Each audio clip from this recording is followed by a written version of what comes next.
ਬਾਬਾ ਬਿਧੀ ਚੰਦ ਜੀ ਦੇ ਨੇੜੇ ਹੋਰ ਜਿਹੜੇ ਪਰਾਂ ਸਿੱਖ ਲੜ ਰਹੇ ਸਨ।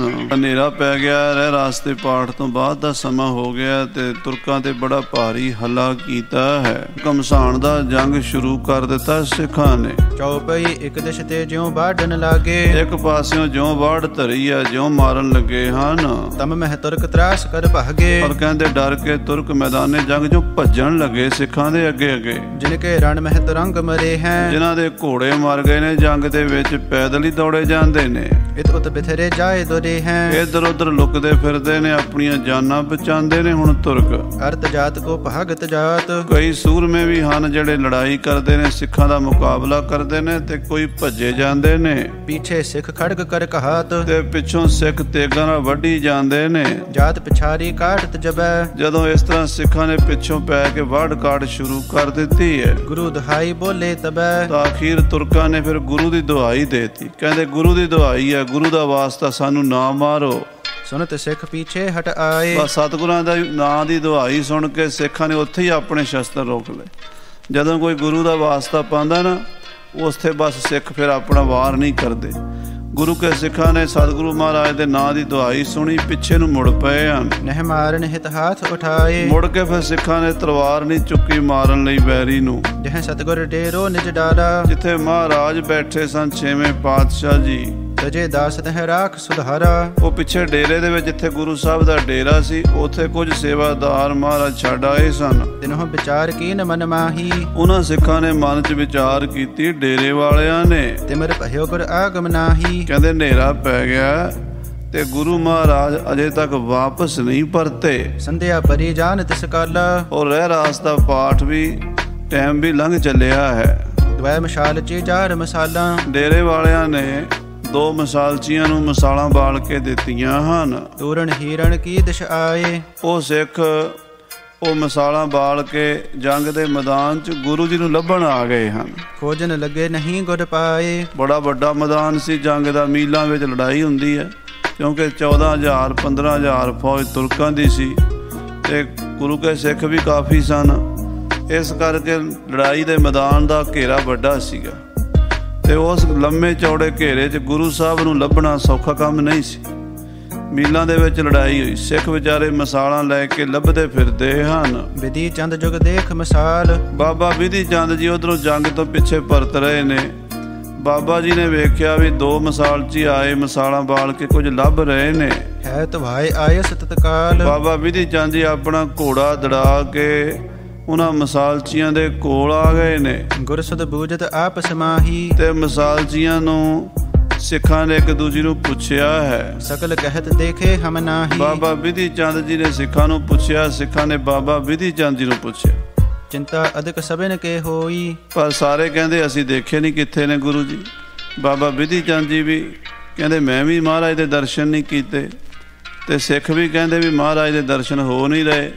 ਸਾਰਿਆਂ ਨੂੰ ਚਿੰਤਾ ਹੋ ਗਈ, ਫਿਕਰ ਹੋ ਗਿਆ ਵੀ ਗੁਰੂ ਸਾਹਿਬ ਸੱਚੇ ਪਾਤਸ਼ਾਹ ਜੰਗ 'ਚ ਗਏ ਸੀ, ਮੁੜ ਕੇ ਕੋਈ ਖਬਰ ਨਹੀਂ ਮਿਲੀ। ਸੁੱਖ ਹੋਵੇ ਸਹੀ, ਪਰਮਾਤਮਾ ਭਲਾ ਕਰੇ ਕਹਿੰਦੇ।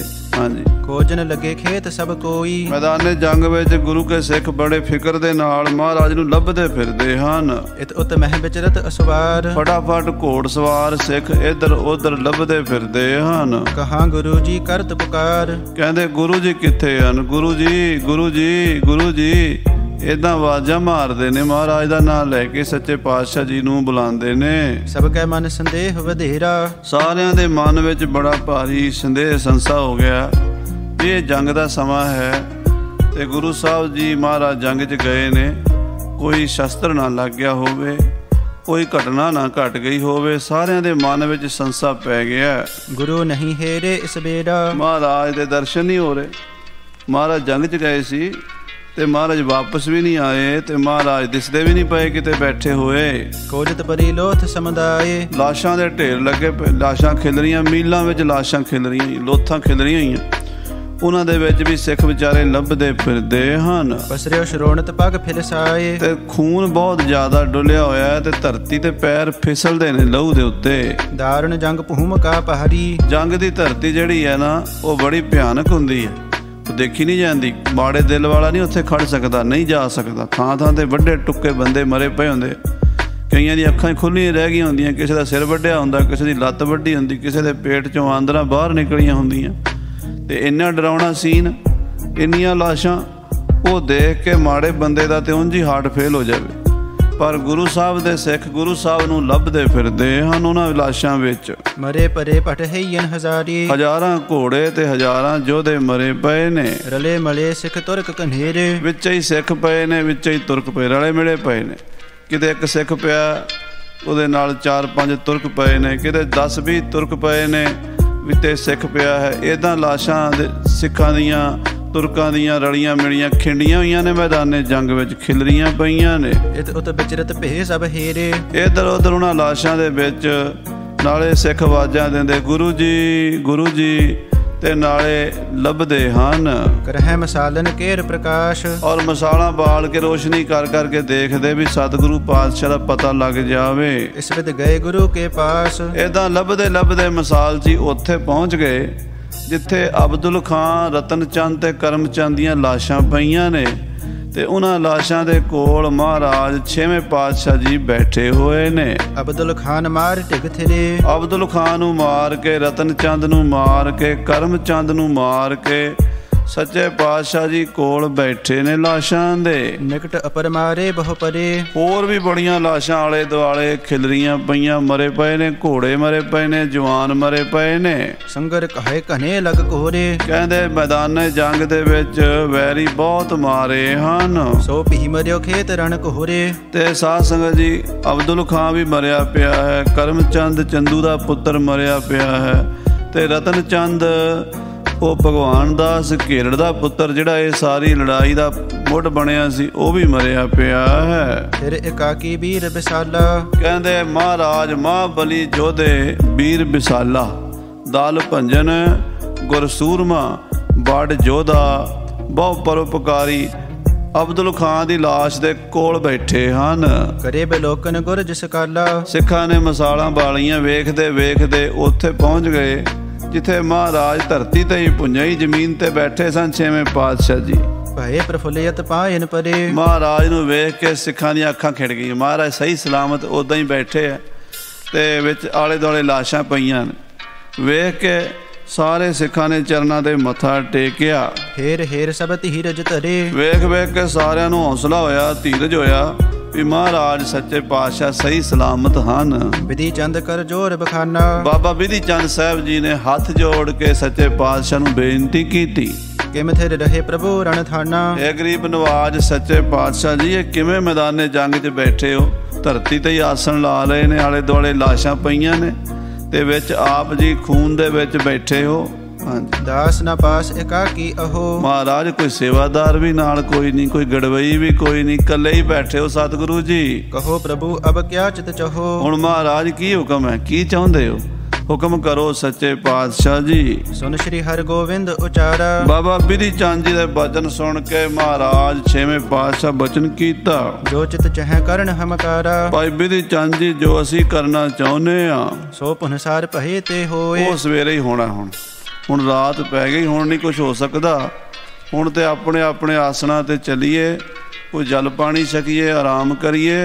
ਜਿਹੜੀ ਫੌਜ ਆਪਣੀ ਜ਼ਖਮੀ ਹੈ ਉਹਨਾਂ ਨੂੰ ਆਪਾਂ ਸੰਭਾਲੀਏ, ਬਾਕੀ ਲਾਸ਼ਾਂ ਦਾ ਸੰਭਾਲ ਸੇਵਾ ਜਿਹੜੀ ਸਵੇਰੇ ਹੋਣੀ ਹੈ। ਹਾਂਜੀ, ਅਬ ਡੇਰੇ ਗਮਨੋ ਸਭ ਕੋਏ, ਹੁਣ ਆਪਾਂ ਡੇਰੇ ਚੱਲੀਏ, ਆਪਣੇ ਆਸਣਾਂ ਤੇ ਚੱਲ ਕੇ ਸੁੱਖ ਲਈਏ। ਕੋ ਸਿੱਖ ਘਾਇਲ ਹੋ ਰਣ ਬਿਸੈ, ਬਾਕੀ ਜਿਹੜੇ ਸਿੱਖ ਜ਼ਖਮੀ ਨੇ ਨਾ ਉਹਨਾਂ ਨੂੰ ਲੱਭ ਲਓ, ਉਹਨਾਂ ਨੂੰ ਵਿਚਾਰਿਆਂ ਨੂੰ ਰਾਤ ਨੂੰ ਇੱਥੇ ਨਹੀਂ ਛੱਡਣਾ। ਜਿਹੜੇ ਆਪਣੇ ਗੁਰੂ ਕੇ ਲਾਲ ਜੰਗ ਲੜਦੇ ਗੁਰੂ ਵਾਸਤੇ, ਉਹਨਾਂ ਨੂੰ ਆਪਾਂ ਡੇਰੇ ਲੈ ਕੇ ਚੱਲੀਏ। ਜਿਹੜੇ ਸ਼ਹੀਦ ਹੋ ਗਏ ਨੇ ਉਹਨਾਂ ਨੂੰ ਸਵੇਰੇ ਸੰਭਾਲਾਂਗੇ। ਕਰੋ ਸੰਭਾਰਨ ਅਨ ਹੋ ਤਿਸੈ, ਮਹਾਰਾਜ ਕਹਿੰਦੇ ਜ਼ਖਮੀਆਂ ਨੂੰ ਸੰਭਾਲ ਲਈ, ਜ਼ਖਮੀਆਂ ਨੂੰ ਲੈ ਚੱਲੀਏ ਡੇਰੇ 'ਚ ਚੁੱਕ ਕੇ। ਅਸ ਕਹਿ ਸਤਿਗੁਰ ਨੇ ਹੈ ਲੀਨ, ਇਸ ਤਰ੍ਹਾਂ ਕਹਿ ਕੇ ਸਤਿਗੁਰੂ ਜੀ ਦੂਜਾ ਘੋੜਾ ਆ ਗਿਆ, ਕਿਉਂਕਿ ਮਹਾਰਾਜ ਦਾ ਘੋੜਾ ਤਾਂ ਸੈਂਕੜੇ ਤੀਰ ਮਾਰੇ ਸੀ ਅਬਦੁਲ ਖਾਂ, ਰਤਨ ਚੰਦ, ਕਰਮ ਚੰਦ ਨੇ, ਤਿੰਨਾਂ ਨੇ, ਤੇ ਮਹਾਰਾਜ ਦਾ ਘੋੜਾ ਸ਼ਹੀਦ ਹੋ ਗਿਆ ਸੀ। ਹੁਣ ਦੂਸਰਾ ਘੋੜਾ ਸਿੱਖ ਲੈ ਕੇ ਆਏ ਤੇ ਮਹਾਰਾਜ ਉਹਦੇ ਤੇ ਸਵਾਰ ਹੋਏ ਨੇ। ਭਏ ਅਰੋੜਨ ਪਿਆਨੋ ਕੀਨ, ਮਹਾਰਾਜ ਘੋੜੇ ਤੇ ਬਹਿ ਕੇ ਆਪਣੇ ਡੇਰੇ ਨੂੰ ਚੱਲ ਪਏ ਨੇ ਸ੍ਰੀ ਹਰਗੋਬਿੰਦਪੁਰ ਵੱਲ।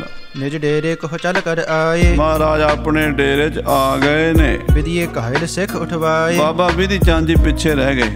ਉਹਨਾਂ ਨੇ ਆਪਣੀ ਫੌਜ ਨੂੰ ਕਿਹਾ ਵੀ ਜਿੰਨੇ ਆਪਣੇ ਜ਼ਖਮੀ ਲੱਭਦੇ ਨੇ ਲਾਸ਼ਾਂ 'ਚੋਂ ਲੱਭੋ। ਉਹਨਾਂ ਨੂੰ ਪਾ ਕੇ ਫੱਟਿਆਂ ਤੇ ਡੇਰੇ ਲੈ ਕੇ ਚਲੀਏ। ਜਿੰਨੇ ਗੁਰੂ ਕੇ ਲਾਲ ਗੁਰੂ ਕੇ ਸਿੱਖ ਜ਼ਖਮੀ ਸਨ ਉਹਨਾਂ ਨੂੰ ਪਾ ਕੇ ਨਾ ਫੱਟਿਆਂ ਤੇ ਉਹਨਾਂ ਨੂੰ ਲਿਆ ਕੇ ਡੇਰੇ ਦੇ ਵਿੱਚ ਤੇ ਉਹਨਾਂ ਦੀ ਮਲਮ ਪੱਟੀ ਕਰਵਾਈ ਹੈ। ਸਭ ਰਣ ਖੇਤ ਖੋਜ ਕਰ ਆਛੇ, ਸਾਰਾ ਮੈਦਾਨੇ ਜੰਗ ਸਾਰਾ ਲੱਭਿਆ, ਸਾਰਾ ਖੋਜਿਆ, ਕਿਉਂਕਿ ਕੋਈ ਗੁਰੂ ਕਾ ਸਿੱਖ ਵਿਚਾਰਾ ਰਾਤ ਨੂੰ ਦਰਿਆ ਦੇ ਕੰਢੇ ਤੇ ਤੜਫ ਕੇ ਨਾ ਮਰ ਜਾਵੇ, ਕਿਉਂਕਿ ਸੱਟਾਂ ਲੱਗੀਆਂ, ਗੋਲੀਆਂ ਲੱਗੀਆਂ, ਤੀਰ ਲੱਗੇ, ਤਲਵਾਰਾਂ ਵੱਜੀਆਂ, ਬਰਛੇ ਵੱਜੇ, ਪਰ ਅਜੇ ਪ੍ਰਾਣ ਸਰੀਰ 'ਚ ਬਾਕੀ ਨੇ। ਉਹਨਾਂ ਦੀ ਸੇਵਾ ਸੰਭਾਲ ਕਰਨੀ ਗੁਰੂ ਦਾ ਕੰਮ ਹੈ, ਗੁਰੂ ਦੀ ਫੌਜ ਦਾ ਕੰਮ ਹੈ।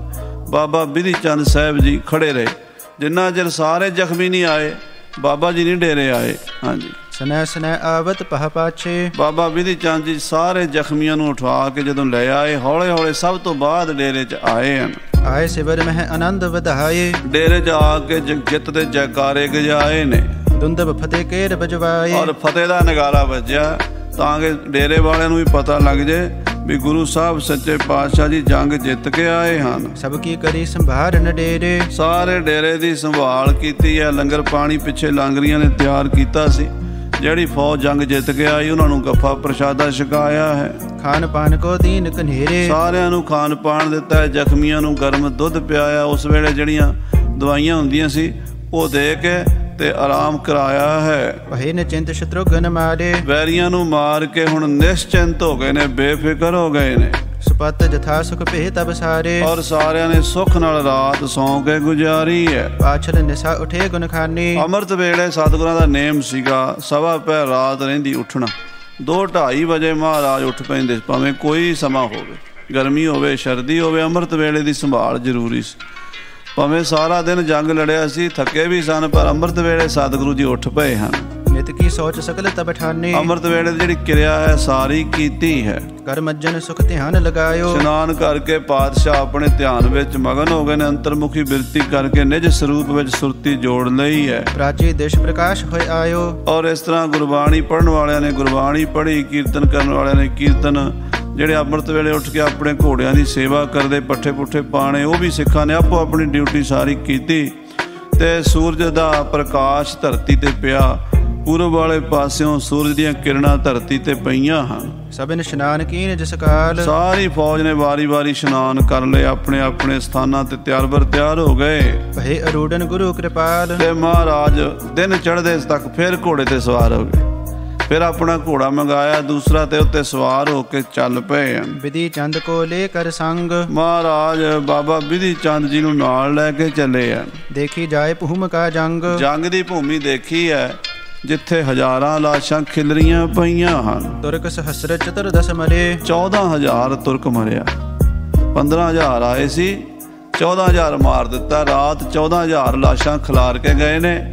ਹੁਣ ਸਵੇਰੇ ਉਹਨਾਂ ਲਾਸ਼ਾਂ ਨੂੰ ਆ ਕੇ ਚੁੱਕਣਾ ਹੈ। ਹਾਂਜੀ, ਕੇਤਕ ਸਿੱਖ ਬੀਚ ਤਿਨ ਬਰੇ, ਉਹਨਾਂ ਵਿੱਚ ਕਈ ਸਿੱਖ ਵੀ ਗੁਰੂ ਦੇ ਪਿਆਰੇ ਸ਼ਹੀਦ ਹੋ ਕੇ ਪਏ ਹਨ। ਹਾਂਜੀ, ਕਹਿ ਸਤਿਗੁਰ ਨੇ ਗਰਤ ਖਨਾਵਾ, ਮਹਾਰਾਜ ਨੇ ਪਹਿਲਾਂ ਕੁਝ ਸਿੱਖਾਂ ਨੂੰ ਕਿਹਾ ਵੀ ਟੋਆ ਪੁੱਟੋ। ਉਹਨਾਂ ਸਿੱਖਾਂ ਨੇ ਟੋਆ ਪੁੱਟਿਆ ਹੈ।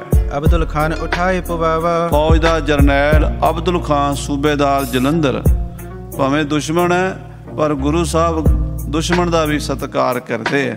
ਮਹਾਰਾਜ ਨੇ ਅਬਦੁਲ ਖਾਨ ਦੀ ਕਬਰ ਬਣਵਾਈ ਹੈ।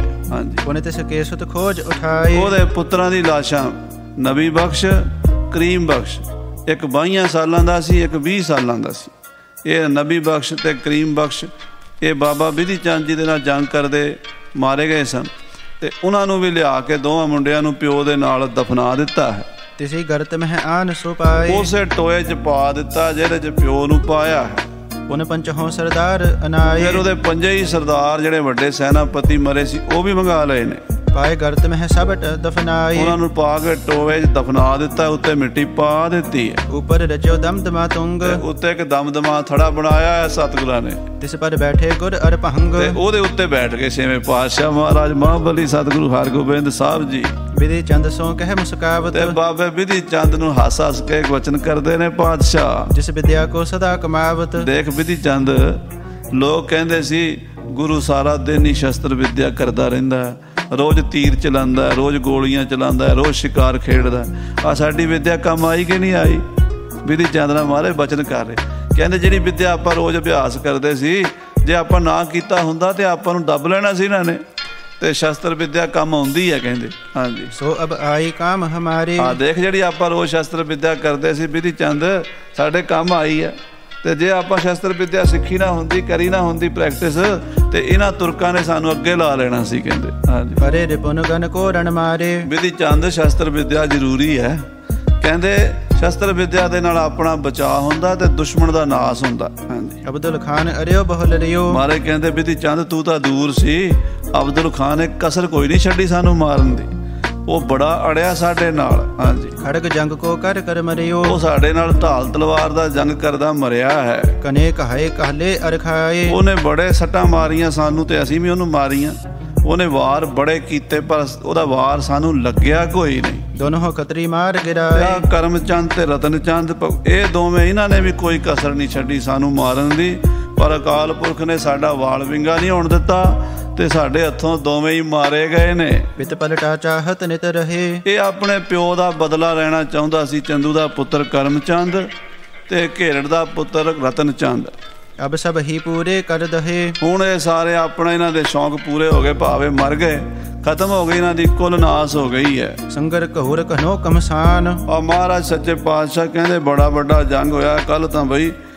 ਬਿਧੀ ਚੰਦ ਅੰਮ੍ਰਿਤਸਰ ਵਾਲੇ ਜੰਗ ਨਾਲੋਂ ਵੀ ਇਹ ਜੰਗ ਵੱਡਾ ਹੋਇਆ।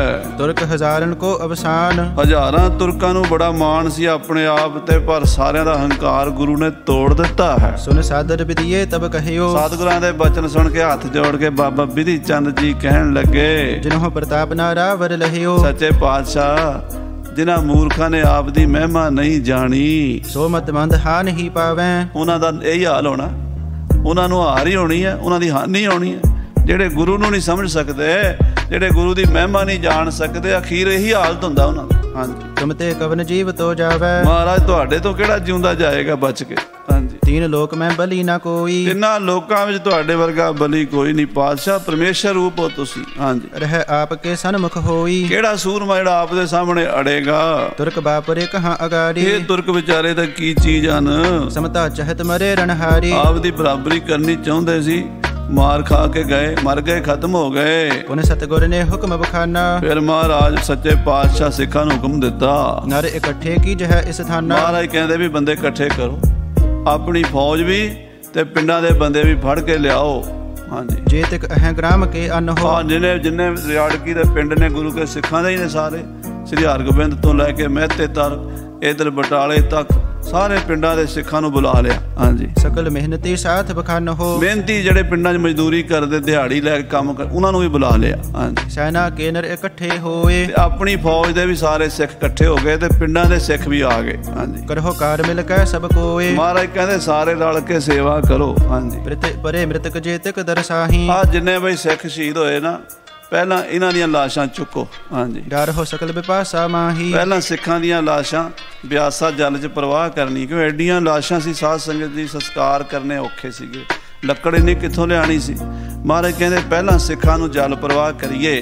ਪ੍ਰਥਮ ਆਪਣੇ ਸਿੱਖ ਉਠਾਵੋ। ਪਹਿਲਾਂ ਆਪਣੇ ਸਿੱਖਾਂ ਨੂੰ ਆਪਾਂ ਸਤਿਕਾਰ ਦੇ ਨਾਲ ਜਲ ਪ੍ਰਵਾਹ ਕਰਨਾ, ਜਿਹੜੇ ਗੁਰੂ ਵਾਸਤੇ ਜੂਝ ਕੇ ਸ਼ਹੀਦ ਹੋਏ ਨੇ। ਹਮਹਿ ਨਾਮ ਤਿਨ ਕੇਰ ਸੁਨਾਵੋ। ਅਸੀਂ ਬਹਿਨੇ ਆ ਦਰਿਆ ਦੇ ਕੰਢੇ ਤੇ ਤੁਸੀਂ ਸਾਨੂੰ ਲਿਆ ਕੇ ਸਾਰੀਆਂ ਲਾਸ਼ਾਂ ਦੇ ਸਿੱਖਾਂ ਦੇ ਦਰਸ਼ਨ ਕਰਾਣੇ, ਤੇ ਨਾਲੇ ਉਹਨਾਂ ਦੇ ਸਾਨੂੰ ਸ਼ਹੀਦਾਂ ਦੇ ਨਾਂ ਵੀ ਦੱਸਣੇ। ਅਸੀਂ ਉਹਨਾਂ ਦੇ ਨਾਂ ਸੁਣ ਕੇ, ਉਹਨਾਂ ਦੇ ਚਿਹਰੇ ਦੇਖ ਕੇ ਫਿਰ ਆਪਣੇ ਹੱਥੀਂ ਉਹਨਾਂ ਨੂੰ ਜਲ 'ਚ ਪ੍ਰਵਾਹ ਕਰਾਂਗੇ। ਬੀਚ ਵਿਪਾਸਾ ਦੇਹੋ ਪ੍ਰਵਾਹ। ਸਾਰੇ ਸਿੱਖਾਂ ਨੂੰ ਪਹਿਲਾਂ ਜਲ 'ਚ ਪ੍ਰਵਾਹ ਕਰਾਂਗੇ। ਹਮ ਬੈਠੇ ਹੈ ਚੱਲ ਕਰ ਤਟ ਪਾਹ। ਅਸੀਂ ਨਦੀ ਦੇ ਕੰਢੇ ਤੇ ਬੈਠਾਂਗੇ ਉੱਥੇ, ਜਿੰਨਾ ਚਿਰ ਸਿੱਖਾਂ ਦੇ ਸਰੀਰ ਜਲ ਪ੍ਰਵਾਹ ਨਹੀਂ ਹੁੰਦੇ। ਇਮ ਕਹਿ ਸ਼੍ਰੀ ਹਰਗੋਬਿੰਦ ਚੰਦ। ਏਦਾਂ ਕਹਿ ਕੇ ਮਹਾਰਾਜ ਸੱਚੇ ਪਾਤਸ਼ਾਹ ਗੁਰੂ ਹਰਗੋਬਿੰਦ ਸਾਹਿਬ ਜੀ ਉੱਠ ਕਰ ਚਲੇ ਸੰਗ ਸਿੱਖ ਬ੍ਰਿੰਦ। ਨਾਲ ਬਹੁਤ ਸਾਰੇ ਫੌਜ ਸਿੱਖਾਂ ਨੂੰ ਲੈ ਕੇ ਚੱਲ ਪਏ। ਦੇ ਕਰ ਹੁਕਮ ਆਏ ਤਿਸ ਕਾਲਾ। ਤੇ ਪਿੰਡਾਂ ਦੇ ਲੋਕ ਵੀ ਫਟਾਫਟ ਆ ਗਏ। ਉਹ ਜਿਹੜੇ ਮਹਾਰਾਜ ਦੇ ਪਿਆਰੇ ਸੀ, ਨੇੜੇ ਸ੍ਰੀ ਹਰਗੋਬਿੰਦਪੁਰ ਦੇ 5-7 ਮੀਲਾਂ ਦੇ ਵਿੱਚ ਜਿੰਨੇ ਕੁ ਆ ਸਕਦੇ ਸੀ ਗੁਰੂ ਨੂੰ ਮੰਨਣ ਵਾਲੇ, ਉਹ ਵੀ ਆ ਗਏ। ਜ਼ਿਮੀਂਦਾਰ, ਖੇਤੀਬਾੜੀ ਕਰਨ ਵਾਲੇ, ਹੋਰ ਦਿਹਾੜੀ ਦੱਪਾ ਕਰਨ ਵਾਲੇ ਸਾਰੇ ਆ ਗਏ। ਜਿਨ੍ਹਾਂ ਨੂੰ ਦਿਹਾੜੀ ਦਾ ਸੀ ਵੀ ਪੈਸੇ ਮਿਲਣਗੇ, ਉਹ ਪੈਸੇ ਦੇ ਲਈ ਆ ਗਏ। ਜਿਹੜੇ ਸੇਵਾ ਦੇ, ਉਹ ਸੇਵਾ ਲਈ ਆ ਗਏ। ਫੌਜ ਵੀ ਸਾਰੀ ਆ ਗਈ ਗੁਰੂ ਦੀ। ਹਾਂਜੀ, ਥਿਰੇ ਵਿਪਾਸਾ ਪਾਸ ਕਿਰਪਾਲਾ। ਪਾਤਸ਼ਾਹ ਜੀ ਆਪ ਗੁਰੂ ਹਰਗੋਬਿੰਦ ਸਾਹਿਬ ਜੀ ਨਾ ਬਿਆਸਾ ਦੇ ਕੰਢੇ ਤੇ ਕੁਰਸੀ ਢਾ ਲਈ, ਉੱਥੇ ਬੈਠ ਗਏ ਸਤਿਗੁਰੂ ਜੀ। ਹਾਂਜੀ, ਬਿਜਨਾ ਚਮਰ ਹੋਏ ਫਿਰ ਫੇਰੇ। ਮਹਾਰਾਜ ਦੇ ਸੀਸ ਤੇ ਸਿੱਖਾਂ ਨੇ ਛਾਂ ਕਰ ਦਿੱਤੀ, ਛਤਰ ਕਰ ਦਿੱਤਾ, ਤੇ ਚੌਰ ਸਾਹਿਬ ਵੀ ਚੜਾਈ ਜਾਂਦੇ ਆ ਤੇ ਪੱਖਾ ਵੀ ਝੱਲਦੇ ਆ। ਸਤਿਗੁਰੂ ਮਹਾਰਾਜ ਦਰਿਆ ਦੇ ਕੰਢੇ ਬੈਠੇ ਹੋਏ, ਮੀਰੀ ਪੀਰੀ ਦੇ ਮਾਲਕ। ਹਾਂਜੀ, ਬੈਠੇ ਪੂਰਬ ਪਾਸਾ ਹੇਰੇ, ਬਿਆਸਾ ਦੇ ਕੰਢੇ ਬਿਆਸਾ ਦਾ ਪਾਣੀ ਵਗ ਰਿਹਾ ਵੇਖ ਰਹੇ ਨੇ ਸਤਿਗੁਰੂ ਜੀ। ਬੀਨ ਬੀਨ ਸਿੱਖਣ ਕੇ ਦੇਹ, ਤੇ ਗੁਰੂ ਕੇ ਸਿੱਖਾਂ ਸ਼ਹੀਦਾਂ ਸਿੰਘਾਂ ਦੀਆਂ ਦੇਹਾਂ ਸੰਗਤਾਂ ਲੈ ਕੇ ਆ ਰਹੀਆਂ ਨੇ। ਹਾਂਜੀ, ਅਨ ਹੈ ਨਾਮ ਸੁਨਾਏ ਸੋ ਦੇਹ, ਤੇ ਮਹਾਰਾਜ ਨੂੰ ਆ ਕੇ ਮੂੰਹ ਦਿਖਾਉਂਦੇ ਨੇ। ਪਾਤਸ਼ਾਹ ਸਿੱਖ ਦਾ ਮੂੰਹ ਦੇਖ ਕੇ ਉਹਦਾ ਨਾਂ ਸੁਣ ਕੇ ਨਾਲ ਵਾਲੇ ਦੱਸ ਦਿੰਦੇ, ਮਹਾਰਾਜ ਇਹ ਭਾਈ ਸ਼ਕਤੂ ਹੈ, ਇਹ ਭਾਈ ਪਰਸਰਾਮ ਹੈ, ਇਹ ਫਲਾਣਾ ਯੋਧਾ ਹੈ। ਉਹ ਜਿਹੜੇ ਸਿੱਖ ਸ਼ਹੀਦ ਹੋਏ ਨੇ ਉਹਨਾਂ ਦੇ ਨਾਂ ਸੁਣ ਸੁਣ ਕੇ ਮਹਾਰਾਜ ਆਪਣੇ ਬਖਸ਼ਿਸ਼ ਕਰ ਦਿੰਦੇ ਨੇ, ਕਹਿੰਦੇ ਜਲ ਪ੍ਰਵਾਹ ਕਰ ਦਿਓ। ਇੱਦਾਂ ਸ਼ਹੀਦਾਂ ਸਿੰਘਾਂ ਦੇ ਸਰੀਰ ਜਲ 'ਚ ਬਿਆਸਾ ਵਿੱਚ ਪ੍ਰਵਾਹ ਕੀਤੇ ਜਾ ਰਹੇ ਨੇ। ਉਨ ਸਰਤਾ ਮਹਿ ਕਰ ਹੈ ਪ੍ਰਵਾਹੂ, ਮਹਾਰਾਜ ਨੂੰ ਦਿਖਾ ਦਿੰਦੇ ਨੇ ਚਿਹਰਾ ਤੇ ਨਾਂ ਦੱਸ ਦਿੰਦੇ ਨੇ, ਤੇ ਫਿਰ ਮਹਾਰਾਜ ਕਹਿੰਦੇ ਪਾ ਦਿਓ। ਫਿਰ ਉਹ ਸਿੱਖ ਦਾ ਸਰੀਰ ਨਦੀ ਦੇ ਵਿੱਚ ਬਿਆਸਾ ਦੇ ਵਿੱਚ ਪ੍ਰਵਾਹ ਹੋ ਜਾਂਦਾ ਹੈ। ਬਹੇ ਅਧਿਕ ਹੀ ਜਲ ਕੇ ਮਾਹੂ, ਜਲ ਬੜਾ ਤੇਜ਼ ਆਉਂਦਾ ਉੱਤੋਂ ਪਹਾੜਾਂ ਦੇ, ਤੇ ਸਿੱਖਾਂ ਦੇ ਸਰੀਰ ਜਲ ਵਿੱਚ ਪ੍ਰਵਾਹ ਹੋ ਰਹੇ ਨੇ। ਸਿੱਖਣ ਕੋ ਪ੍ਰਵਾਹ ਕਰ ਸਾਰੇ, ਸਾਰੇ ਸਿੱਖ ਜਿੰਨੇ ਵੀ ਸ਼ਹੀਦ ਹੋਏ ਸੀ ਸੈਂਕੜਿਆਂ ਦੀ ਤਾਦਾਦ ਵਿੱਚ, ਉਹਨਾਂ ਨੂੰ ਮਹਾਰਾਜ ਆਪਣੇ ਹੱਥੀਂ ਆਪਣੇ ਸਾਹਮਣੇ ਜਲ ਪ੍ਰਵਾਹ ਕਰਵਾਇਆ ਹੈ। ਬੈਠੇ ਸ੍ਰੀ ਗੁਰ ਪਿਖ ਹੈ ਕਿਨਾਰੇ, ਸਤਿਗੁਰੂ ਉਹਨਾਂ ਚਿਰ ਉੱਠੇ ਨਹੀਂ ਜਿੰਨਾ ਚਿਰ ਸਿੱਖਾਂ ਦੀ ਇੱਕ ਵੀ ਦੇਹ ਰਹਿ ਗਈ। ਸਾਰੀਆਂ ਦੇਹਾਂ ਜਦੋਂ ਆ ਗਈਆਂ ਸਾਰੇ ਜਲ ਪ੍ਰਵਾਹ ਕਰਾ ਦਿੱਤੇ। ਸਹਿਕਾਮੀ ਨਿਸ਼ਕਾਮੀ ਜਾਣੇ, ਇਹਨਾਂ ਵਿੱਚ ਅਵਸਥਾ ਵੇਖੀ ਮਹਾਰਾਜ ਨੇ, ਕੁਝ ਨਿਸ਼ਕਾਮ ਸਨ, ਕੁਝ ਸਹਿਕਾਮ ਸਨ। ਨਿਸ਼ਕਾਮ ਹੁੰਦੇ ਜਿਹੜੇ ਗੁਰੂ ਤੋਂ ਕੁਝ ਵੀ ਨਹੀਂ ਮੰਗਦੇ, ਬਸ ਸੇਵਾ ਹੀ ਹੁੰਦੀ ਹੈ, ਸੇਵਾ ਹੀ ਕਰਨੀ, ਜਿੱਥੇ ਗੁਰੂ ਲਾ ਦੇਵੇ ਠੀਕ ਹੈ। ਜੰਗ 'ਚ ਲੱਗ ਗਏ, ਗੁਰੂ ਵਾਸਤੇ ਜੰਗ ਹੀ ਕਰਕੇ ਸ਼ਹੀਦ ਹੋ ਗਏ, ਮੰਗਿਆ ਫਿਰ ਵੀ ਕੁਛ ਨਹੀਂ। ਉਹਨੂੰ ਕਹਿੰਦੇ ਨਿਸ਼ਕਾਮ, ਸੇਵਾ ਕਰਤ ਹੋਏ ਨਿਹਕਾਮੀ, ਤਿਸ ਕੋ ਹੋਤ ਪ੍ਰਾਪਤ ਸੁਆਮੀ। ਉਹਨਾਂ ਨੂੰ ਸਿੱਧਾ ਸੱਚਖੰਡ ਪਹੁੰਚਾਤਾ ਵੀ ਸੱਚਖੰਡ ਗੁਰੂ ਨਾਨਕ ਸਾਹਿਬ ਮਹਾਰਾਜ ਦੇ ਕੋਲ ਜਾਓ, ਉੱਥੇ ਸਦਾ ਆਨੰਦ ਮਾਣ। ਜਿਹੜੇ ਸੀ ਸਕਾਮੀ ਗੁਰੂ ਸਾਹਿਬ ਕੋਲ ਆਏ ਸੀ, ਮਹਾਰਾਜ ਸੱਚੇ ਪਾਤਸ਼ਾਹ ਸਾਨੂੰ ਕੋਈ ਖੁਸ਼ੀਆਂ ਦੇਣ, ਸਾਡੇ ਕਾਰੋਬਾਰ ਚੱਲਣ, ਸੁੱਖ ਆਰਾਮ ਹੋਵੇ, ਤੇ ਉਹ ਸ਼ਹੀਦ ਹੋ ਗਏ।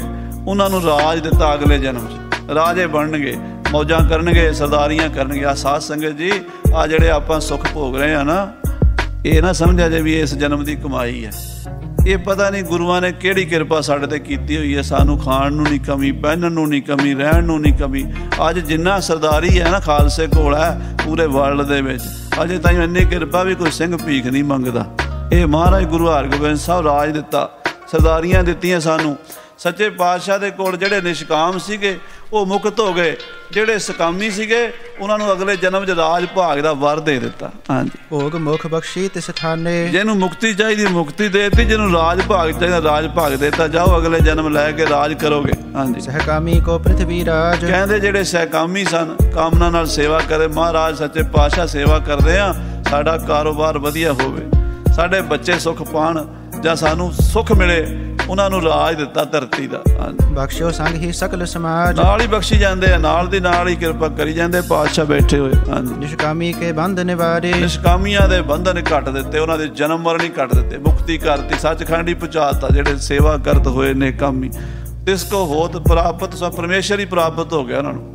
ਦੇਈ ਮੁਕਤ ਜਾਣੇ ਅਤ ਪਿਆਰੇ, ਉਹਨਾਂ ਨੂੰ ਮੁਕਤੀ ਦੇਤੀ। ਜਿਹੜੇ ਬਹੁਤ ਬ੍ਰਹਮ ਗਿਆਨੀ ਸਿੱਖ ਪਿਆਰੇ ਗੁਰੂ ਦੇ ਲਾਲ ਨਿਸ਼ਕਾਮ ਸਨ। ਹਾਂਜੀ, ਸਗਲੇ ਸਿੱਖ ਜਬ ਦੀਏ ਬਹਾਏ, ਜਦੋਂ ਸਾਰੇ ਸਿੱਖ ਜਿੰਨੇ ਵੀ ਸ਼ਹੀਦ ਹੋਏ ਉਹ ਜਲ ਪ੍ਰਵਾਹ ਹੋ ਗਏ, ਸਾਰੇ ਜਲ ਵਿੱਚ ਪਾ ਦਿੱਤੇ। ਪੁਨ ਤੁਰਕਨ ਕੀ ਲੋਥਨ ਲਿਆਏ, ਫਿਰ ਮਾਰੇ ਕਹਿੰਦੇ ਹੁਣ ਤੁਰਕਾਂ ਦੀਆਂ ਲਾਸ਼ਾਂ ਲਿਆਓ, ਉਹ ਵੀ ਇੱਥੇ ਜਲ ਪ੍ਰਵਾਹ ਕਰਨੀਆਂ। ਇੰਨੀ ਲਾਸ਼ਾਂ 14,000 ਲਈ ਟੋਆ ਪੁੱਟਣਾ ਵੀ ਬੜਾ ਔਖਾ।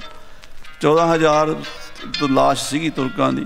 ਮਹਾਰਾਜ ਕਹਿੰਦੇ ਲਿਆਈ ਆਓ ਤੇ ਇਹਨਾਂ ਨੂੰ ਵੀ ਜਲ 'ਚ ਰੋੜੀ ਜਾਓ। ਉਤੇ ਸਹੰਸਰ 5-10 ਜਈ, ਜਿਹੜੇ 15,000 ਆਏ ਸੀ ਉਹਨਾਂ 'ਚੋਂ 14,000 ਤੇ ਮਰ ਕੇ 500-700 ਭੱਜ ਕੇ ਬਚੇ ਆ। ਹਾਂਜੀ, ਬਚੇ 1000 ਪਲਾਏ ਸੋ 23, 1000 ਕ ਬਚੇ ਸੀ, ਬਾਕੀ ਸਭ ਮਾਰੇ ਗਏ। ਅਪਰ ਮਰੇ ਸਭ ਲੈ ਆਵੈ, ਜਿਹੜੇ ਮਰੇ ਨੇ ਉਹਨਾਂ ਨੂੰ ਲਿਆ ਕੇ ਸਿੱਖਾਂ ਨੇ, ਪਿੰਡਾਂ ਵਾਲਿਆਂ ਨੇ, ਮਜ਼ਦੂਰਾਂ ਨੇ ਜਲ 'ਚ ਰੋੜ ਦਿੱਤਾ ਹੈ। ਬਹੁਰ ਟਾਂਗ ਕੋ ਗਹਿ ਬਗਾਵੈ, ਕਹਿੰਦੇ ਲੱਤਾਂ ਤੋਂ ਫੜਦੇ ਨੇ, ਪਾਣੀ 'ਚ ਸਿੱਟ ਦਿੰਦੇ ਨੇ। ਹਾਂਜੀ, ਜਲ ਕੇ ਜੰਤ 1000 ਹੋਂ ਆਏ, ਤੇ ਜਲ ਵਿੱਚ ਬਿਆਸਾ ਦਰਿਆ ਬਹੁਤ ਵੱਡਾ, ਤੇ ਬੜੇ ਜੀਵ ਰਹਿੰਦੇ ਇਹਦੇ ਵਿੱਚ। ਹੁਣ ਤਾਂ ਸਾਧ ਸੰਗਤ ਜੀ ਕੈਮੀਕਲ ਪਾ ਕੇ ਨਾ ਲੋਕਾਂ ਨੇ ਉਹ ਮੱਛੀਆਂ ਵਗੈਰਾ ਵੀ ਬੜੀਆਂ ਮਾਰਤੀਆਂ, ਪਰ ਵੈਸੇ ਪਾਣੀ 'ਚ ਪਹਿਲਾਂ ਜੀਵ ਬੜੇ ਨੇ, ਅਜੇ ਵੀ ਨੇ। ਉਹ ਹਜ਼ਾਰਾਂ ਜੀਵ ਜਿਹੜੇ ਪਾਣੀ 'ਚ ਹੀ ਰਹਿੰਦੇ ਨੇ ਉਹ ਆ ਗਏ। ਆਮਿਖ ਕਾਟ ਕਾਟ ਸ਼ਬ ਖਾਏ, ਉਹ ਇਹਨਾਂ ਮੁਰਦਿਆਂ ਦਾ ਮਾਸ ਕੱਟ ਕੇ ਖਾਣ ਲੱਗੇ ਨੇ। ਬ੍ਰਿੰਦ ਮਨੋਜ ਲਾਗੇ ਤਹ ਲਿਆਵਨ, ਹਜ਼ਾਰਾਂ ਬੰਦੇ ਉਹਨਾਂ ਨੂੰ ਲਿਆਉਣ ਵਾਸਤੇ ਲੱਗੇ ਹੋਏ ਨੇ। ਲਾਸ਼ਾਂ ਕਿਹੜਾ ਥੋੜਾ ਨੇ। ਪਿੰਡਾਂ ਦੇ ਲੋਕ ਬੜੇ ਆ ਕੇ ਸੇਵਾ, ਜਿਹੜੇ ਗੁਰੂ ਨਾਲ ਪਿਆਰ ਕਰਦੇ ਸੀ ਵੀ ਚਲੋ ਮਹਾਰਾਜ ਦਾ ਹੁਕਮ ਆਇਆ ਸੇਵਾ ਕਰਨੀ ਹੈ। ਜਿਹੜੇ ਜੰਗ ਨਹੀਂ ਕਰ ਸਕਦੇ ਪਰ ਇਹੋ ਜਿਹੀ ਸੇਵਾ ਤਾਂ ਕਰ ਸਕਦੇ ਨਾ, ਉਹਨਾਂ ਨੇ, ਫੌਜੀ ਸਿੱਖਾਂ ਨੇ, ਮਜ਼ਦੂਰਾਂ ਨੇ ਚੁੱਕ ਕੇ ਲਾਸ਼ਾਂ ਸੁੱਟੀਆਂ ਨਦੀ ਵਿੱਚ। ਤੂਰਨ ਕਰਹਿ ਨਦੀ ਮਹਿ ਪਾਵਨ। ਸਾਰੀ ਛੇਤੀ ਚ ਨਦੀਆਂ ਸੁੱਟੀ ਜਾਂਦੇ ਛੇਤੀ ਛੇਤੀ। ਸਕਲ ਖੇਤ ਰਣ ਕੇ ਜੇ ਮਰੇ, ਕਹਿੰਦੇ ਜਿੰਨੇ ਜੰਗ ਦੇ ਵਿੱਚ ਮਰੇ ਨੇ ਨਰਗਨ ਆਨ ਆਨ ਬਲ ਕਰੇ। ਉਹ ਲੋਕਾਂ ਨੇ ਲਿਆ ਕੇ ਸੁੱਟੇ ਨਦੀ ਵਿੱਚ। ਕਉ ਸਿਆਲ ਕੇ ਹੈ ਅਧਖਾਏ, ਕੋਈ ਗਿੱਦੜਾਂ ਨੇ ਅੱਧੇ ਖਾਦੇ ਹੋਏ ਸਨ। ਅੰਗ ਭੰਗ ਕਰਵਾਰਨ ਕਹਾਏ, ਕਈਆਂ ਦੇ ਤਲਵਾਰਾਂ ਨਾਲ ਅੰਗ ਵੱਢੇ ਹੋਏ ਸਨ। ਧਰ ਧਰ ਸਭ ਕੋ ਬੀਚ ਬਗਾਵੈ, ਸਾਰਿਆਂ ਨੂੰ ਚੁੱਕ ਚੁੱਕ ਕੇ ਵਿੱਚ ਸੜੇ ਜਿਹੜੇ ਅੱਧੇ ਵੱਡੇ ਟੁੱਕੇ ਜਿੱਦਾਂ ਦੇ ਵੀ ਅੰਗ ਸੀ, ਲੱਤਾਂ ਬਾਹਾਂ ਵੀ ਇਕੱਠੀਆਂ ਕੀਤੀਆਂ, ਉਹ ਵੀ ਪਾਣੀ 'ਚ ਰੋੜੀਆਂ ਸਾਰਿਆਂ ਦੀਆਂ। ਕੁਛ ਰਹਿ ਨੀਰ ਲੀਨ ਹੋਏ ਜਾਵੈ। ਕਹਿੰਦੇ ਜਦੋਂ ਪਾਣੀ 'ਚ ਲਾਸ਼ ਸੁੱਟਦੇ ਆ ਨਾ, ਪਾਣੀ ਉੱਪਰ ਨੂੰ ਉਛਲਦਾ ਤੇ ਲਾਸ਼ ਨੂੰ ਆਪਣੇ 'ਚ ਲੀਨ ਕਰ ਲੈਂਦਾ। ਸਭ ਉਚਵਾਏ ਨਦੀ ਗਿਰਵਾਏ, ਤੇ ਸਾਰੇ ਚੁੱਕ ਕੇ ਨਦੀ 'ਚ ਸਿੱਟ ਦਿੱਤੇ ਬਿਆਸਾ 'ਚ। ਸਕਲ ਸਥਾਨ ਭਲੋ ਕਰਵਾਏ, ਤੇ ਉਹ ਥਾਂ ਜਿਹੜੀ ਸੀ ਸਾਧ ਸੰਗਤ ਜੀ ਸਾਰੀ ਸਾਫ਼ ਕਰਾਤੀ। ਲਾਸ਼ਾਂ ਨਾ ਰੋੜ ਦੇਣੀਆਂ ਤੇ ਉੱਥੇ ਬਿਮਾਰੀ ਫੈਲ ਜਾਣੀ ਸੀ। ਮਹਾਰਾਜ ਨੇ ਸਾਰੀਆਂ ਲਾਸ਼ਾਂ ਨਦੀ 'ਚ ਰੋੜ ਕੇ ਸਾਫ਼ ਸਫਾਈ ਕਰਾ ਲਈ। ਸੋ ਸਾਧ ਸੰਗਤ ਜੀ ਉੱਠ ਕੇ ਫਿਰ ਮਹਾਰਾਜ ਡੇਰੇ ਆ ਗਏ ਤੇ ਉੱਥੇ ਫਿਰ ਦੀਵਾਨ ਲਾਇਆ, ਭਜਨ ਬਿਲਾਸ ਹੋਏ। ਇਹ ਕਥਾ ਆਪ ਜੀ ਨਾਲ ਸਾਂਝੀ ਕੀਤੀ। ਅਗਲੇ ਪ੍ਰਕਰਣ ਸਰਵਣ ਕਰੋਗੇ। ਸਮੇਂ ਦੇ ਲਿਹਾਜ਼ ਨਾਲ ਸਮਾਪਤੀ ਹੈ। ਹੇ ਗੋਬਿੰਦ, ਹੇ